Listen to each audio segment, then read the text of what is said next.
नमस्ते दोस्तों, मैं वंदना कुशवाहा आप सभी का स्वागत करती हूँ मेरे अपने YouTube चैनल एक बिहारन की वास्तु टिप्स में। कैसे हैं आप सब ये बताने के लिए हमेशा की तरह कमेंट बॉक्स में श्री हरि विष्णु जरूर लिखिएगा। चलिए दोस्तों, आज हम जानेंगे साल 2026 में पुत्रदा एकादशी का व्रत हमें कब रखना है। काफी सारे लोग जो है कंफ्यूज है। इस बार जो है पुत्रदा एकादशी का व्रत 2 दिन मनाया जा रहा है। तो हमें जानेंगे इस वीडियो में कि किस दिन बनाना हमारे लिए सबसे उत्तम होगा, और साथ ही जानेंगे कि जिन लोग अगर संतान की कामना करते हैं वो पुत्रदा एकादशी का व्रत और पूजा कैसे करें, जिसे करने से उन्हें संतान की प्राप्ति होती है और भगवान विष्णु की कृपा से उनके जो है गोद जल्दी भरती है।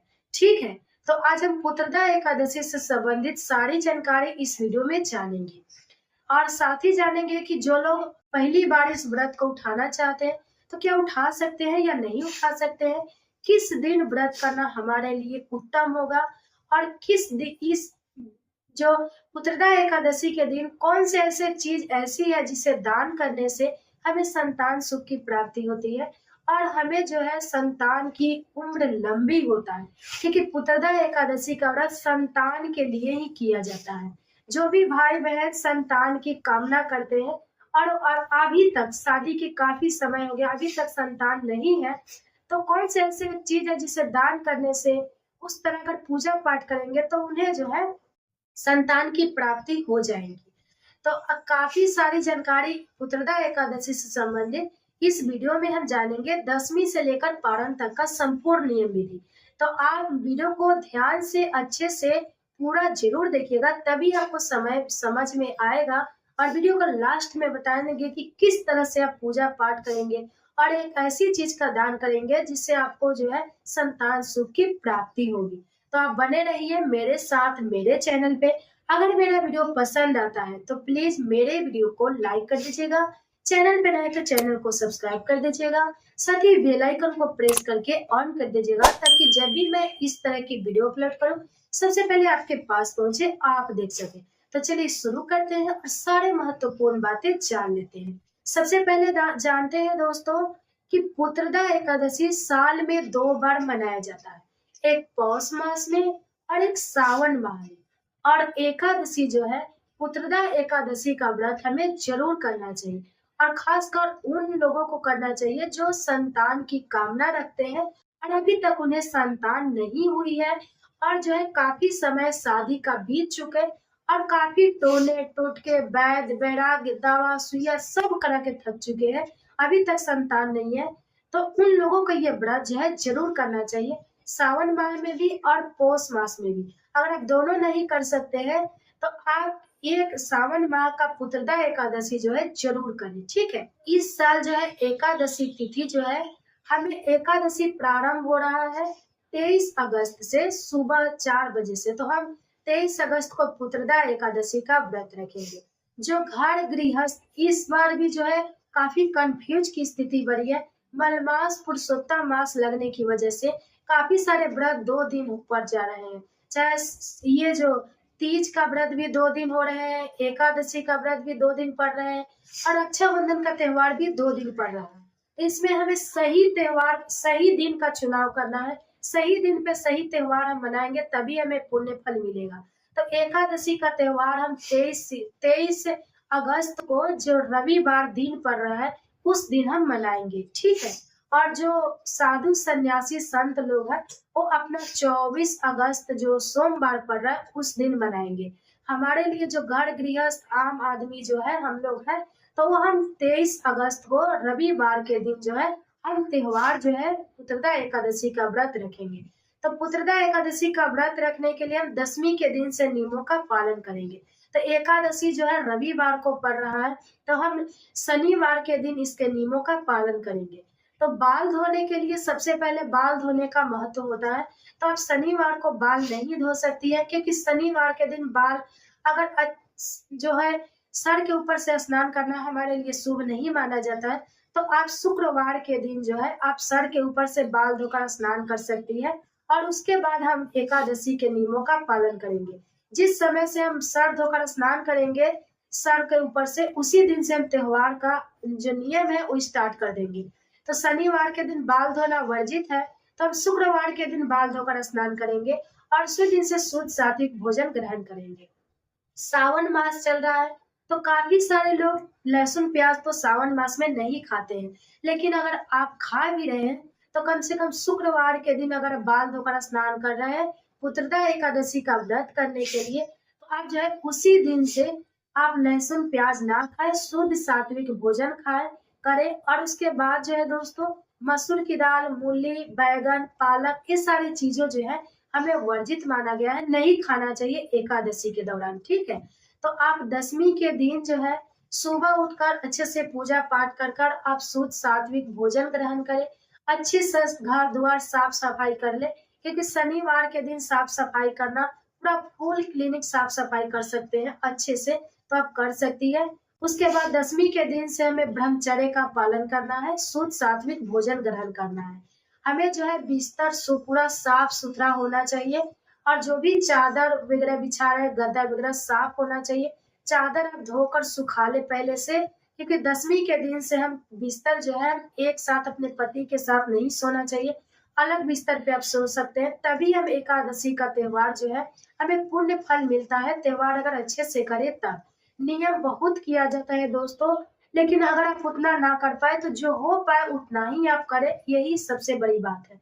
तो आप अच्छे से बिस्तर उस्तर लगा ले, उस पे करें, उस पे आप सो सकते हैं। उस पे बिस्तर पे भोजन नहीं करना चाहिए। आप जिस बिस्तर पे एकादशी का पालन करेंगे या एकादशी का व्रत कर रहे हैं, तो जिस बिस्तर पे सो रहे हैं उस बिस्तर पे जूठा भोजन वगैरह नहीं करना चाहिए, ठीक है। इस बात का ध्यान रखिए, क्योंकि बिस्तर जूठा हो जाता है और जूठे पे सोना हमारे लिए सही नहीं माना जाता है। तो उस दिन आप जो है अच्छे से अपना खाना वगैरह खा पी सकते हैं, शुद्ध सात्विक भोजन ब्रह्मचर्य का पालन कर सकते हैं। और दोस्तों, दशमी के दिन से हमें किसी से झगड़ा लड़ाई नहीं करना है, गाली गलौज नहीं करना है, किसी को आप शब्द नहीं बोलना है।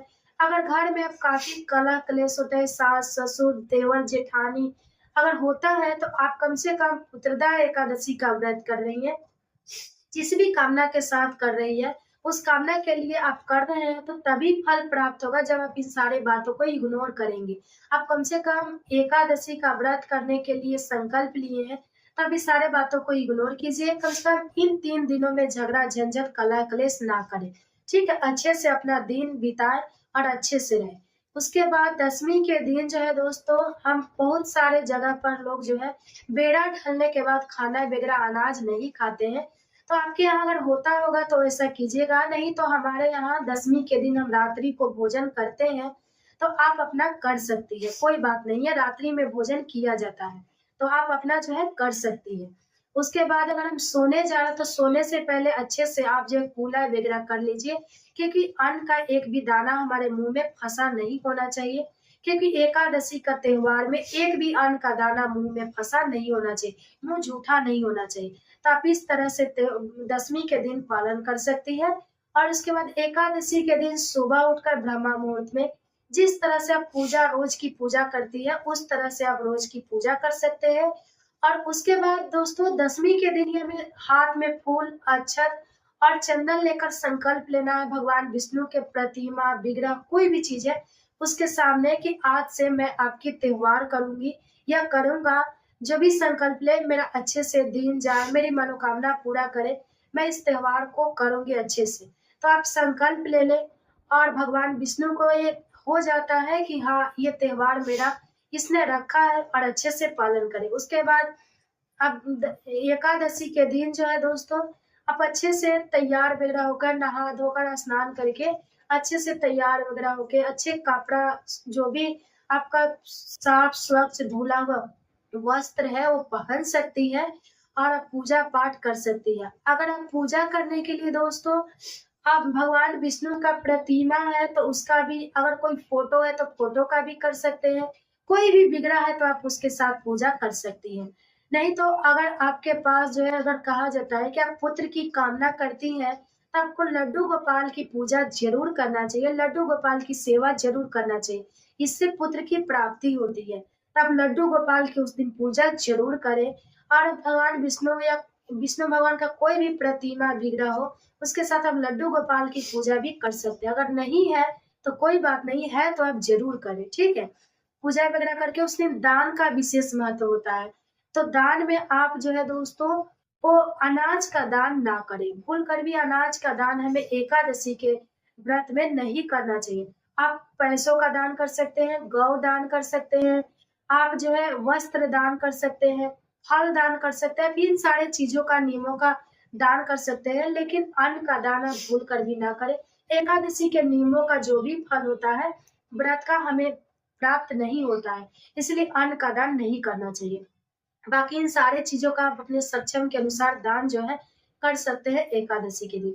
और भगवान विष्णु को आप अच्छे से पूजा वगैरह करके, आप अगर दोनों पति पत्नी साथ में कर रहे हैं, अगर संतान की कामना रखते हुए, तब साथ में करें तो अच्छा है। अगर साथ में ना भी करें तो देखिए, पति ऐसा है कि कभी कभी ऐसा होता है ना, बिजनेस बिजनेस में रहते हैं, या कोई भी नौकरी में हो, या ऑफिस जाना हो, इस वजह से नहीं कर पाते हैं। कोई बात नहीं है, आप अकेला भी पूजा त्योहार कर सकती हैं, लेकिन आप अच्छे से पूजा त्योहार करके दान वगैरह जो भी है कर सकते हैं, लेकिन अन्न का दान ना करें। ये सारी बातों को ध्यान रखना है, ठीक है।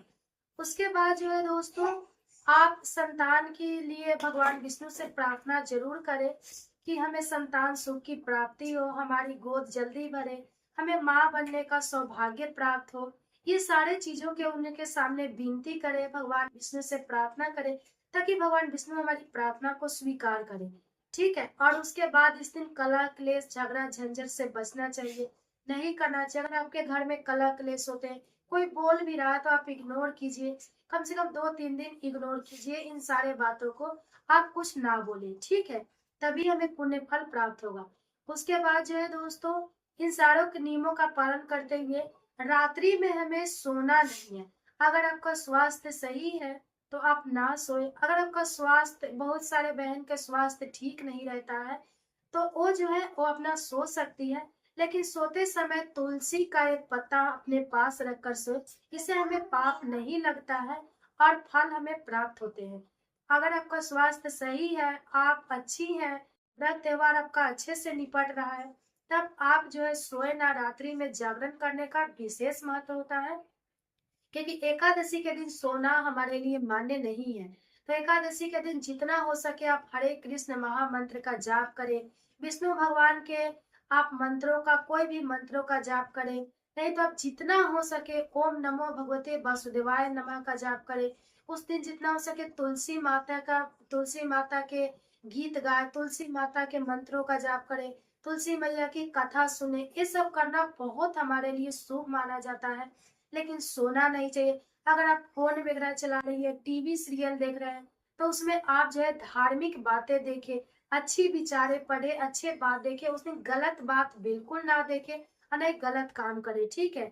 अगर आप इस तरह से करती है तो आपको एकादशी करने का कोई पुण्य फल नहीं मिलता है। आप कृष्ण लीला, रामायण, महाभारत, ये धार्मिक चीजें जो आप जो है पढ़ सकती हैं, देख सकती हैं, कर सकती, धार्मिक बुक पढ़ सकती है, ठीक है। रात्रि में सोना नहीं है, लेकिन आपका तबीयत सही नहीं है तो आप सो सकते हैं, कोई दिक्कत नहीं है। नहीं सही है तो उसके बाद जो है दोस्तों, उसके बाद हमें पालन करना है। तो पारण के दिन जो है दोस्तों, आप पारण के दिन ये स्थिति है कि सोमवार का दिन पड़ रहा है, तो सोमवार के आप तुलसी में जल वगैरह ना दे, आप पूजा पाठ अलग से कर ले, तुलसी को स्पर्श ना करें, क्योंकि एकादशी के दिन तुलसी मैया भी भगवान विष्णु के लिए व्रत रखते हैं। तो आप तुलसी में उस दिन, एकादशी के दिन, जल नहीं देना चाहिए। आप धूप अगरबत्ती अलग से कर पूजा पाठ कर सकते हैं, स्पर्श ना करें, ठीक है। और तुलसी का पत्ता हमें एकादशी के दिन नहीं तोड़ना चाहिए। तो आप एक दिन पहले तुलसी का पत्ता तोड़ लें, क्योंकि जब भी हम भगवान विष्णु का पूजा करते हैं, एकादशी का हो या कोई भी त्योहार, अगर विष्णु भगवान का पूजा करें, उसमें तुलसी दल ना रखे तो पूजा का पुण्य फल हमें नहीं मिलता है। तो अब तुलसी का पत्ता जो है एक दिन पहले तोड़ कर रख ले। एकादशी के दिन तुलसी को छूना बिल्कुल जो है वर्जित माना गया है। और रविवार के दिन भी तुलसी जो है हमें नहीं तोड़ना चाहिए, तुलसी पत्ता। तो आप एक दिन पहले तुलसी पत्ता तोड़कर रख ले, और इन्हीं सारे नियमों का एकादशी के दिन हमें पालन करना है। और आप दान में बताई थी ना दोस्तों कि आपको एक बात बताऊंगी जो दान बिल्कुल भी आपको करना है। तो आप जो है अगर आप सक्षम है तो गौ दान आपको जरूर करना चाहिए। कहा जाता है कि अगर हम गौ दान करते हैं तो इससे जो है हमें संतान सुख की प्राप्ति होती है। तो अगर आप गौ दान करना सक्षम है तो कर सकते हैं, नहीं तो आप जो है पीतल या तांबे का एक लोटा या आप थाली जो है जरूर दान करें। इससे हमें संतान सुख की प्राप्ति होती है। तो आप ये सक्षम है तो कर सकते हैं, आप पैसा भी कर सकते हैं। तो अगर इन 3 चीज़ों का दान करें तो हम संतान सुख की प्राप्ति ज़रूर मिलेगी। ठीक है? तो इन्हीं सारे नियमों का हमें पालन ज़रूर करना है पुत्रदा एकादशी के दिन। और एकादशी का दिन हम जो है 23 अगस्त रविवार को मनाएंगे। ठीक है? तो आप सभी को ये वीडियो कैसा लगा कमेंट्स करके ज़रूर बताइएगा। कोई प्रश्न होगा तो पूछिएगा कमेंट्स में ज़रूर। तो चलिए फिर मिलते हैं अगले वीडियो में। तब तक के लिए बाय बाय, धन्यवाद।